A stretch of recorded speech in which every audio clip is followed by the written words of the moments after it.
In this video, we will focus on how to create effective product descriptions in Spocket. Previously, you learned how to adjust pricing for your products. Now, we will move on to the description section, which is essential for presenting your products to potential customers in a clear and appealing way.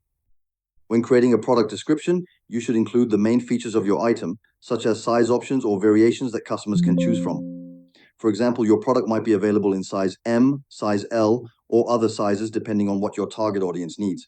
Providing these details clearly helps customers make informed decisions and increases the likelihood of a purchase. You can also highlight additional attributes of your products that make them easier to access or more appealing, such as color options, material, or any special features.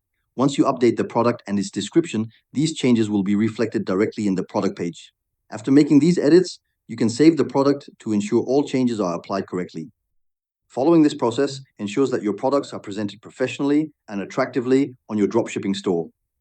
Properly written descriptions not only inform customers, but also help increase conversion rates by making your products easier to understand and more appealing to buy. Spocket helps you build your dropshipping store in just 5 minutes with AI.